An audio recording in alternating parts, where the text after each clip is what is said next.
Feliz Cinco de Mayo, estudiantes, which translates into Happy 5th of May, students. So today's lesson is going to be on Cinco de Mayo, and we're going to be covering a lot of material, so let me break it down first. First thing we are doing is the common misconception. So there is one thing a lot of people believe today in America that just simply is not true about Cinco de Mayo. Next, we'll be doing the origin and history. How did this holiday begin? What does it actually celebrate? Next, traditions. How do people in Mexico celebrate this holiday and people here in the United States? And finally, how can you celebrate? And this is imperative to our understanding as to how to actually go about this holiday. So the difference between cultural appropriation and cultural appreciation. So if you want to learn more, keep watching. Okay, so let's get into it. Our first topic, the common misconception. The word misconception just means a view or opinion many people believe is true, but is actually completely incorrect. So what is the misconception regarding Cinco de Mayo?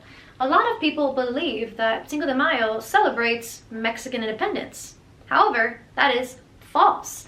Mexican Independence Day actually falls on September 16th. So now that we know what Cinco de Mayo is not, because it is not Mexican Independence Day, what actually is it? Cinco de Mayo celebrates something called the Batalla de Puebla, or translated into English, the Battle of Puebla. So let's transport ourselves back into history to 1862. So in 1862, France was under the rule of a man named Napoleon III. And Napoleon III did not play any games. He was adamant on taking control over territories and lands to extend his power. And he had his eyes particularly on Puebla. So something we need to keep in mind is Napoleon had thousands upon thousands upon thousands of soldiers in his French army at his disposal. He already had over 6,000 of his soldiers already there in Mexico ready to fight. So now let's look at the flip side of that. The Mexican army, under the rule of a man named General Ignacio Zaragoza, only had about 2,000 men, if even. So clearly you can see that the battlefield here would be uneven, unmatched. So let's transport ourselves back to May 5th, specifically 1862. The French army comes, 6,000 men, ready to take Puebla. And we have 2,000 men in the Mexican army. And they fight all day from daybreak to evening. And no one really expected Mexico to win because they were vastly outnumbered. However, something incredible happened. The Mexican army was able to win. They conquered. They made all of the French soldiers retreat, and they were able to keep their land.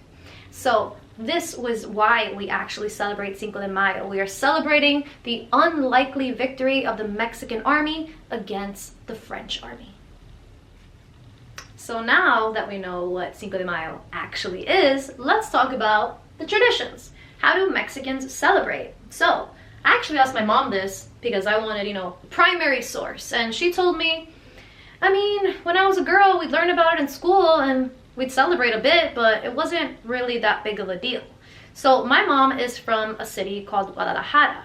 And unless you are actually from the city of Puebla, in Mexico itself, Cinco de Mayo actually isn't this big national holiday. It's recognized, it's taught in schools, but they don't actually go all out. So in Puebla, where the battle actually occurred, there's festivals and dances and food, and it's an exciting day.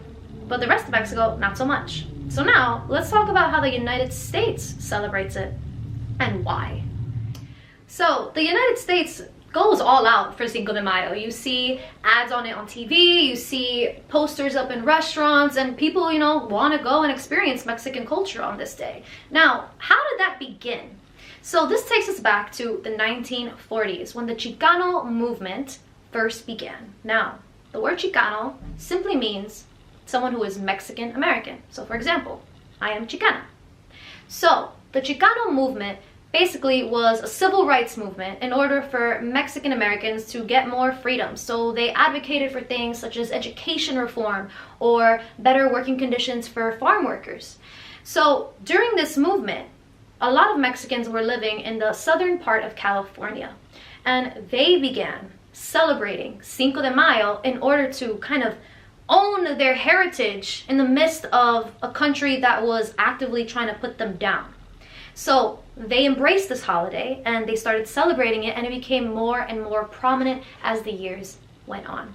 And today we see that it is a big deal. A lot of people go all out and dress up and do all of this, but now this dressing up takes us into our next point.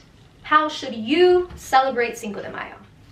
Okay, so in order to understand how we should celebrate Cinco de Mayo, we need to understand the difference between two things. And those two things are cultural appropriation and cultural appreciation. So, cultural appropriation is simply taking an aspect of one culture that is not your own and using it for your own personal gain. For example, taking an article of clothing or jewelry and using it as a fashion statement for your own personal gain, such as getting likes on Instagram.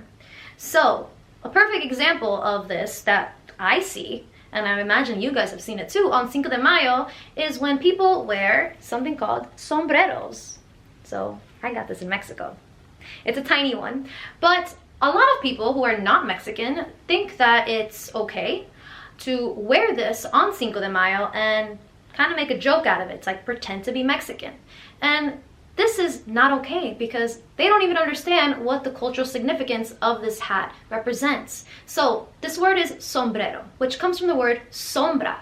So this is just a hat that cowboys in Mexico would use to keep themselves safe from the blazing sun. And then it was adopted into something called a mariachi band, which is typical folk Mexican music. And they wear these kind of hats to celebrate their culture as they are singing.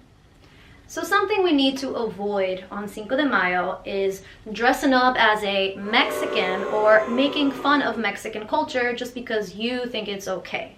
It's not. So now let's talk about how we can actually celebrate Cinco de Mayo appropriately. So now we have cultural appreciation. Appreciation, we all know what that is. So the way you can celebrate properly is by seeking understanding on Mexican culture, truly appreciating the beautiful aspects of it. Research music, research authors, poets from Mexico, all of these good things, and really try to understand the Mexican culture. And I'm not saying that you can't go out and eat Mexican food. Please go eat Mexican food, it's amazing. But we need to consider that this is more than just some holiday where you dress up or just eat, good food. You need to really appreciate that this has a lot of significance for people in Mexico and people here in the United States that come from Mexican ancestry.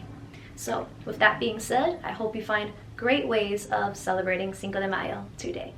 One last thing that I wanted to add, specifically for my Mexican students, because I do have quite a few, I want you guys to know that you should really take today to appreciate where you come from. So talk to your parents, talk to your grandparents about what they did in Mexico or here in the United States to celebrate Cinco de Mayo. Truly recognize the fact that you come from a beautiful country and you should be proud of who you are. So when I was growing up, I know a lot of kids bullied me for being Mexican, and I was dumb enough to believe it. But now that I'm older, I realize that those people that made fun of me for being Mexican, they were racist, and we know that racism just stems from ignorance, so people that don't have knowledge. But now you all have knowledge, and please make the most of today. And to my students that are not Mexican, I hope you really try to appreciate what this holiday means for those around you.